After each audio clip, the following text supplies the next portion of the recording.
ওই তায়েফের বেঈমানেরা বাচ্চাগুলির কয় পাথর মাইরা বিদায় কর। ওই আব্দুল্লাহর ছেলেটা পাগল, পাথর মেরে তাড়াইয়া দাও। কাফেরের বাচ্চাগুলো পাথর মেরে মেরে নবীর শরীরে আঘাত করতেছে। বৃষ্টির মতো পাথরগুলো নবীর শরীরে পড়িয়া রক্ত। যেই নবীর শরীরে মশা মাছি পড়ে না হারাম, মেঘের খণ্ড ছায়া দেয়, সূর্যের গরম নবীর গায়ে লাগবে, কষ্ট হবে। ওই নবীরে যখন পাথরগুলো মারিয়া রক্ত ঝরায়, রক্তগুলো পড়তে পড়তে জুতা পর্যন্ত পায়ে আটকাইয়া গেল। আমার মাওলা ডাক দিয়ে কয়, রে জিবরাইল যাও, আমার নবীর রক্ত সহ্য করতে পারি না, নবীর কান্না সইতে পারি না। জিবরাইল একা, নবী আপনি বেজার হইয়েন না, এখন আমাকে অর্ডার করেন, এই তায়েফের বেঈমানগুলোরে উল্টাইয়া ধ্বংস করিয়া দেই। নবীর উপর এত আঘাত, এত আঘাত, এত আঘাত, নবী একবারও বলে না এদের মারো, বলো। নবী চোখের পানি ছাড়িয়া বলে, ভাই জিবরাইল, এদের উপরে রাগ করিও না, তায়েফের মানুষ আজকে আমাকে চিনে না, যদি চিনতো আমি বড় ইয়াতীম, বাবা বলে ডাকতে পারি নাই, মা হারাইয়া অসহায়। ওদের মারিও না, ওরা চিনে না আমি কে।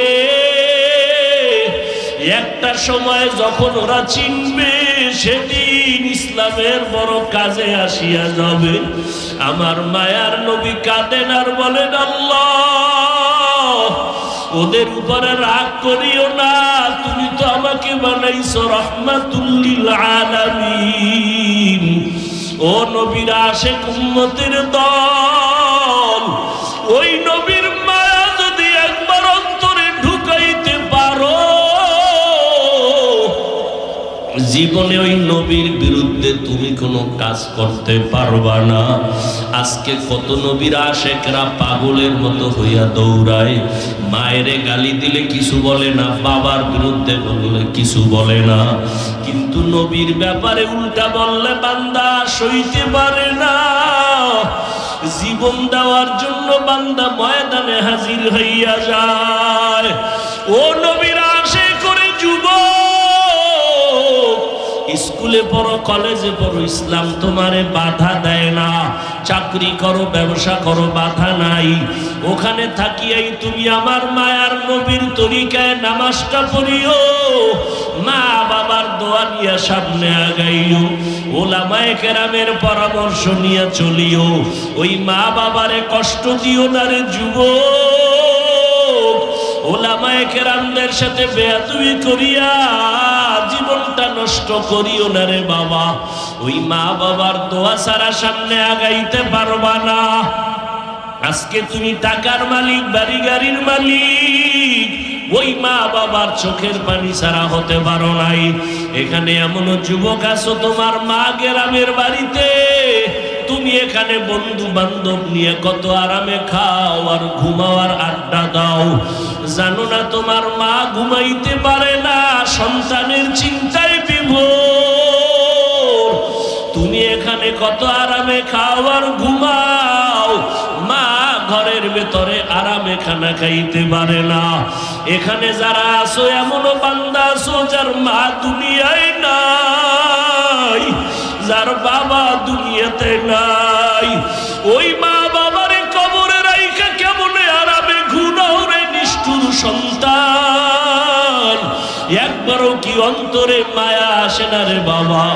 ওই মা বাবার জন্য কি দোয়া করতে পারো না রে সন্তান?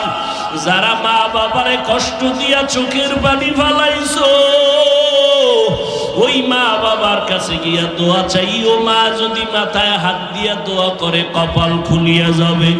ওই মা বাবার দোয়া নিয়ে তওবা করো, আর জীবনে নামাজ ছাড়িও না, দাড়ি কাটিও না, মা বাবারে কষ্ট দিও না। মনে মনে আমার মাওলার একটু দিলটা নরম করিয়া ডাক দাও, আর বলো দয়ার মালিক,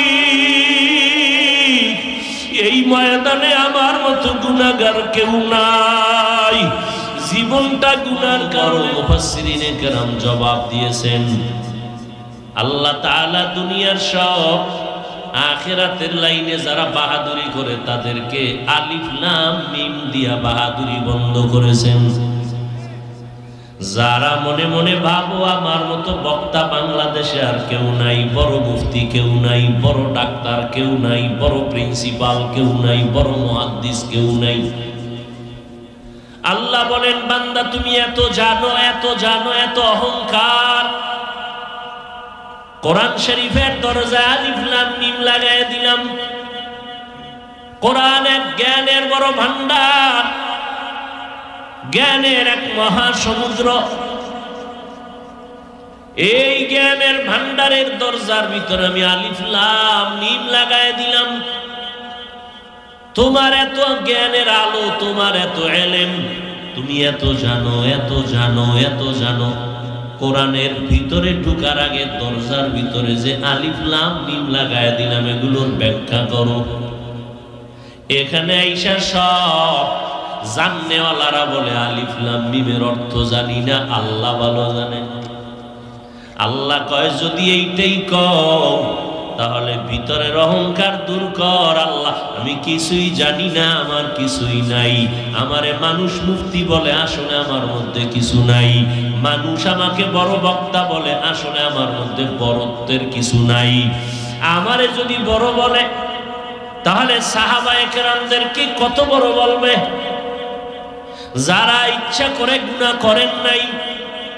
10 জন সাহাবা দুনিয়াতে জান্নাতের টিকিট পেয়ে গেলেন। প্রথম আবু বকর সিদ্দিক রাদিয়াল্লাহু তাআলা আনহু, এত ইলম, এত আমল, এত ইখলাস। আম্মা জান আয়েশা রাদিয়াল্লাহু আনহা,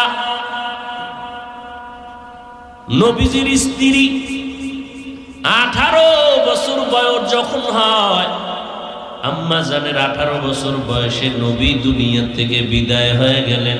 বন্ধ করো এই লাইভ বন্ধ করো তো বাবারা। তোমার প্রয়োজন রেকর্ড করবা, অডিও রেকর্ড করো, আমার ছবি